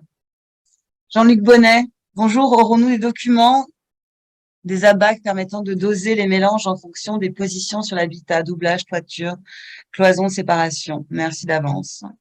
Alors, vous avez chez les chaux fourniers, vous avez donc des chaux qui sont préformulés, dédiés à l'utilisation du chaud-chanvre. Et à chaque application, vous avez les dosages toiture, dosage mur, dosage sol. C'est marqué sur les sacs. Hmm, À titre d'indication, vous avez 110 kg de chaux pour une masse volumique de 220 kg pour la toiture. hmm. Vous avez 180 kg de chaux pour une masse volumique de 280 kg de chaux chanvre pour un dosage mûr. Voilà. Mais après, pour le conditionnement et les sacs, tout ça, c'est marqué sur les sacs. Hmm. Ou même sur le site des chaux fourniers, hein. Merci, Daniel. Raphaël Elliott, est-ce qu'on ne Est-ce perd pas les qualités de surface du chaud-chanvre si on finit avec un fermacelle ou placo? Bon, bonne question. Perdre, c'est pas le mot, mais il y a un frein, effectivement. Ouais. Mm. Sur le ressenti et sur le côté changement de phase. Mm. C'est vrai, c'est vrai. Alors, quand il y a du fermacell, attention, évidemment, on va pas mettre une peinture acrylique. On va mettre une peinture à la chaux Mm. pour que le fermacell puisse perspirer et Mm. de manière à pouvoir faire fonctionner le chaud-chanvre qui est derrière. Donc, D'accord. et de même que l'enduit de lissage, parce qu'il y a un enduit de ratissage. Il faut vraiment penser à tout, en fait, hein, du début jusqu'à la fin. Donc, à partir du moment où on respecte tout ça, ben, le mur, il respire, il vit. En fait, on est sur un comportement dynamique et non pas statique. Mm. Il y a de la dynamique qui s'opère dans le mur. Donc, il faut vraiment, quand on comprend ça, il faut vraiment faire attention à toutes les interfaces. Et le fermacell, on l'utilise, mais on sait que c'est effectivement, c'est un frein. Donc, pour moi, le mariage idéal, c'est l'argile, mais sinon, un chaussable, ça fonctionne très bien. Mm. Oui, ça me renvoie à estimer un projet de construction, par exemple, en chambre, effectivement, avec tous ces paramètres, tous ces autres produits qui viennent. D'accord. Voilà, mais de bien penser qu'il faut une peinture naturelle à la chaux. Mm. Merci, Ouais. Daniel. On m'a indiqué faire un hérisson. Amanda, je vous laisse la lire, Daniel, la question d'Amanda. Dalle béton de chambre, donc sans béton ni On m'a pollen. indiqué que faire un hérisson ventilé avec dalle béton de chambre, donc sans béton, ni polyane, si ferraillage, n'était pas pris en compte par les assurances. M'a-t-on mal renseigné? Alors, il faut surtout pas alors, évidemment, il faut que le hérisson soit ventilé, parce que justement, il n'y a pas de polyane. Hmm. Il faut que le sol soit à même la terre. Donc, aujourd'hui, au regard des règles professionnelles pour les assurances, il nous faut reposer sur un sol porteur. Donc, il faut que le sol soit réputé porteur. Donc, il y a des essais Proctor là-dessus, il y a des essais à la plaque, si nécessaire. Il y a d'autres solutions que le béton de chambre, hein. Moi, il m'arrive de mettre du mise-à-port. On a parlé du mise-à-port tout à l'heure, hein, en remplacement du béton de chambre. Mais bon, sur un sol brut, donc on va faire un hérisson ventilé et ensuite on fera donc le chaud-chambre, mais surtout pas de polyane, parce que justement le hérisson ventilé, il est là pour capter l'humidité et l'évacuer par l'extérieur. Un hérisson ventilé, il faut bien se souvenir que il y a une entrée et une sortie, Hmm. et les entrées et les sorties sont placées à l'opposé de la pièce. Donc, il y aura toujours en permanence, il va y avoir donc une circulation de l'air qui va emmener avec elle l'humidité, l'éventuelle remontée capillaire d'humidité de par le sol. Et ensuite, ben, les remontées capillaires, s'il y en a dans les murs, ben, on vient d'en parler, le chaud-chambre, il va gérer. Et pas de ferraillage, ben non, c'est pas la peine, puisque le chaud-chambre, il n'est pas ferraillé, c'est un produit fibré, Oui, fibré végétal. oui. Hmm. Et ensuite, la chape, ben, c'est du mortier, c'est du sable, c'est du sable. Donc, alors idéalement, une chape avec de la chaux, hein, une chape chaux-sable. Mais donc, ni Pas de ferraille, ferraillage. et ni polyane. Hmm. Merci, Daniel.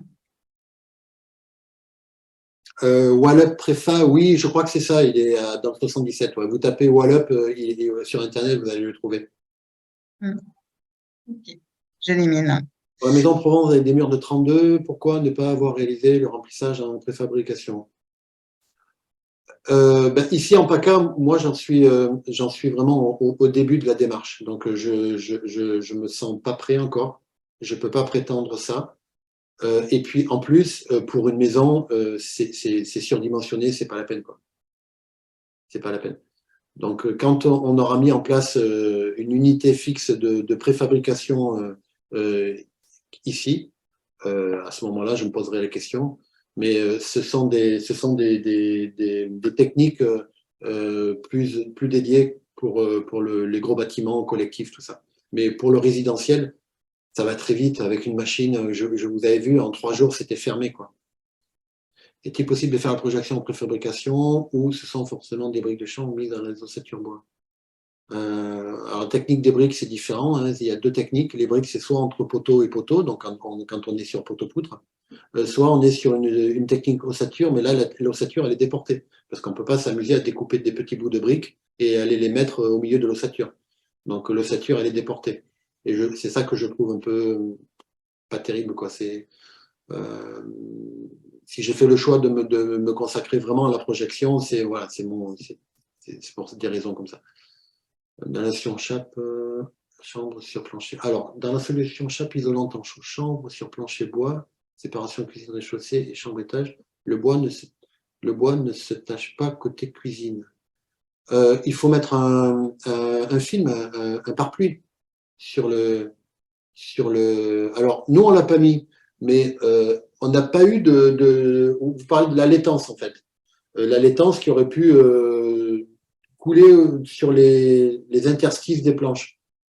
On n'en a pas eu parce que le produit était à peine humecté.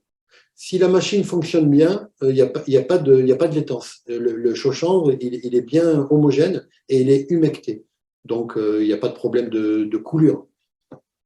Mais si on veut faire attention, ben, l'idéal, oui, ça serait de dérouler un film par pluie sur le plancher, effectivement. Peut-on imaginer Merci, Daniel. sur un plancher châtaignier alors, un plancher châtaignier, d'autant plus, oui, pourquoi pas, mais d'autant plus le protéger avec le film, oui, pour isoler des combles perdus. Oui, mais ça, c'est un petit peu alors, combles perdus à plat, donc. Les combles perdus à plat, oui, oui, c'est possible. C'est possible. On va peut-être préférer quelque chose de plus léger, plus fibré. Mais si on cherche de l'inertie et un bon déphasage, on peut en mettre sur les combles perdus. Oui, oui. Merci beaucoup pour la qualité de ce website. Merci, c'est gentil. Peut-on avoir le retour des Et réponses? oui, là, tu vois, vous avez les remerciements, Daniel. Donc, merci beaucoup. Spectateur anonyme, toujours, hein, qui est là depuis le début du mois de septembre. Sur un plancher en comble, il y a d'autres matériaux plus adaptés, je pense, type laine. Question ouverte, Daniel. Ah, laine de chanvre, j'imagine. Laine de. Spectateur anonyme Ce qu'il faut faire ne mentionne attention pas. dans les toitures, c'est pour le confort d'été, il faut essayer de prioriser des isolants avec une bonne densité. Densité 50, 55 kg, voire 60, c'est mieux que des densités de 25, 35.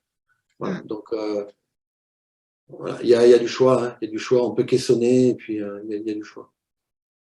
La Merci. balle de petite épeautre, elle est pas mal justement pour ça. La quoi tu as dit, Daniel, vous avez dit? La balle de petite épeautre. D'accord. Alors aussi, on peut utiliser du chanvre en vrac. Donc le chanvre en vrac, il faut quand même le choler. Alors le chanvre soit légèrement cholé, donc un béton de chanvre à peine cholé, ou alors du chanvre en vrac, mais il faut faire attention parce qu'il y a le pot du livre. S'il est en vrac, il y a un insecte qui s'appelle le pou du livre. Donc donc là, c'est pas dans les règles professionnelles, mais c'est un petit peu petit peu d'expérience. Si vraiment une personne veut faire ça en autoconstruction, moi je lui recommande de choler à sec le chanvre. Donc il le met dans une grosse bassine et il mélange à la main, bon, avec des gants bien sûr, le chanvre dans la chaux. Et ensuite, donc, il épand le chanvre dans des caissons. Le truc, c'est ensuite, il pulvérise, donc il épand des poignées de chaux à la main dessus, il pulvérise avec un pulvérisateur à eau, type pour le jardin, et donc pour créer une croûte. Le fait d'humecter la chaux avec un pulvérisateur, ça va créer une croûte, et ça va être une croûte protectrice pour les attaques en tout genre. Les Donc, insectes. voilà. Merci, Daniel. Flavia me pose une question aussi. En tant qu'architecte, si la mission ne porte que sur la conception jusqu'à la phase marché, il est également nécessaire de justifier le suivi de la formation construire en chambre. Question Et ouverte. oui, et oui, Hmm. et oui. Frédéric Weiss, bonsoir. Quels sont les points de vigilance pour une application sur des parois en terre crue ou cuite, sujettes à de fortes remontées d'humidité? Comment le connaissent souvent les murs des Toulousaines, ouais, comme nous le connaissons dans le cadre des murs des maisons toulousaines traditionnelles. Merci.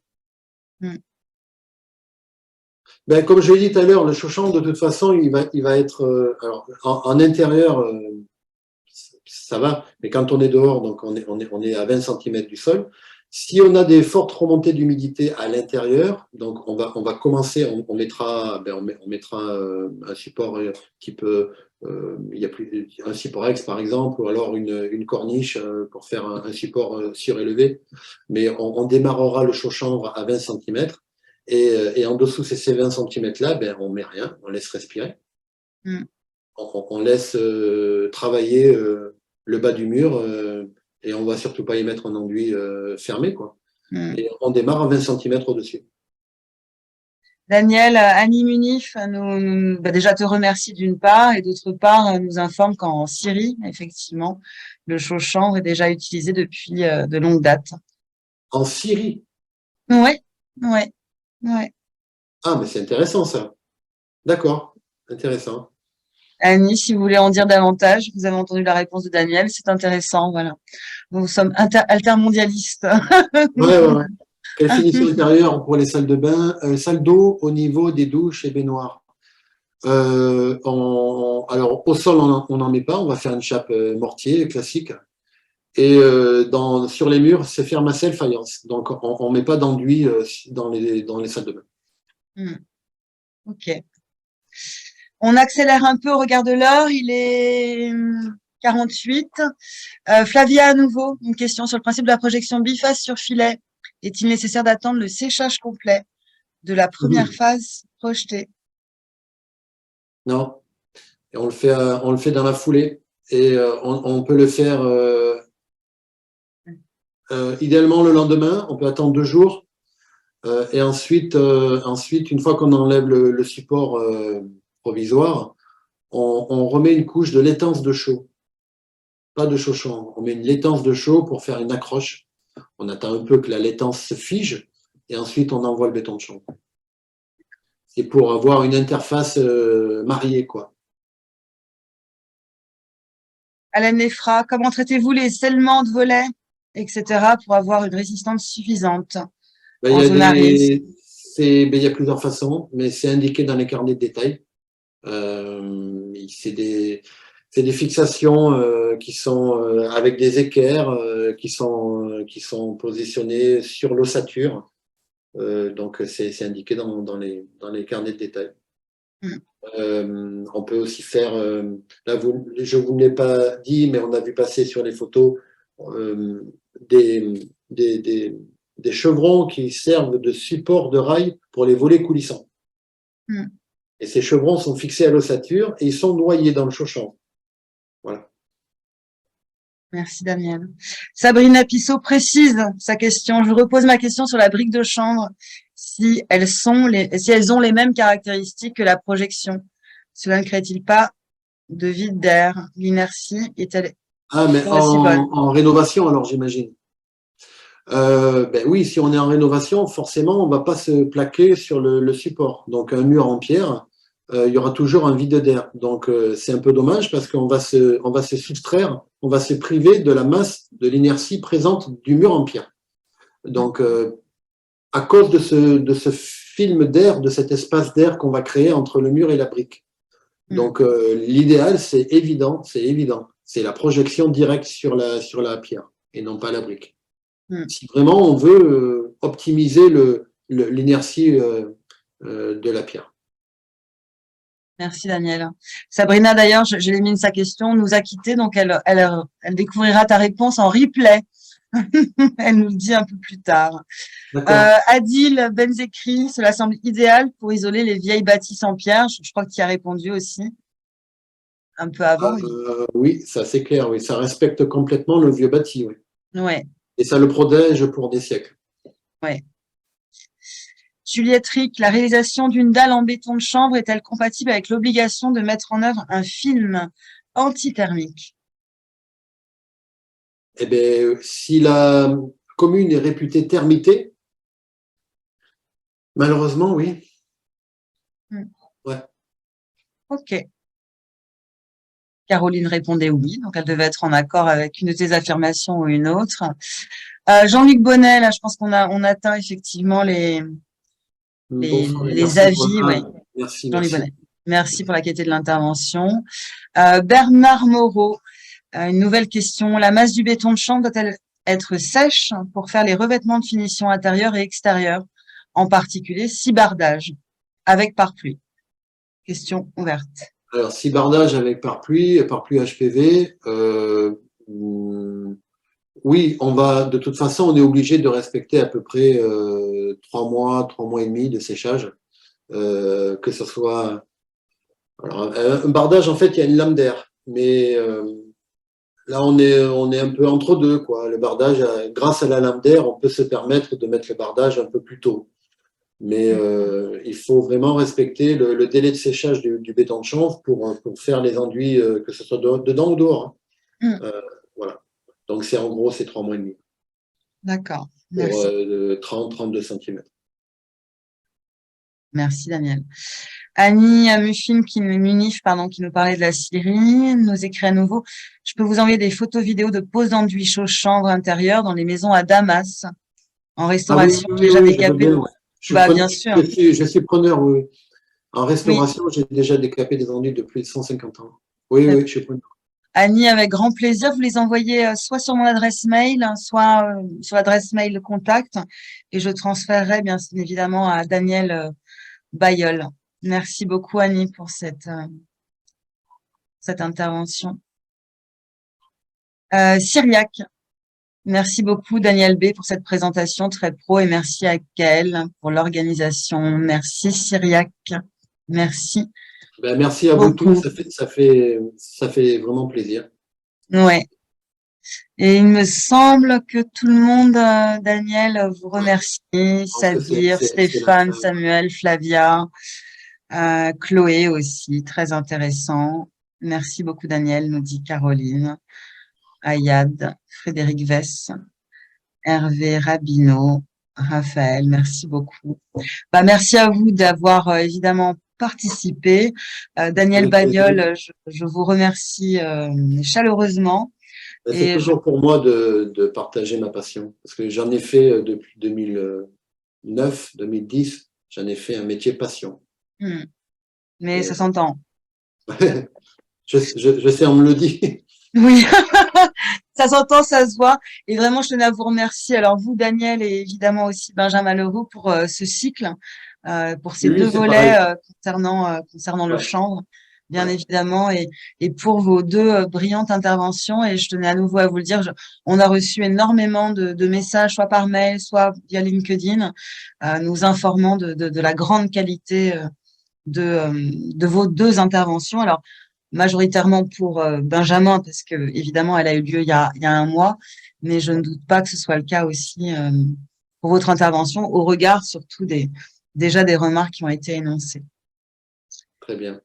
Super. Merci. Et Annie, vous nous envoyez les photos et je transmettrai à Daniel, bien évidemment. Avec grand plaisir. Ouais. Ouais. À très bientôt et merci Daniel Merci. Bayeul. Bonne Et soirée bonne à tous. soirée. Ouais, À bientôt. merci. À très bientôt. Au revoir. Au revoir.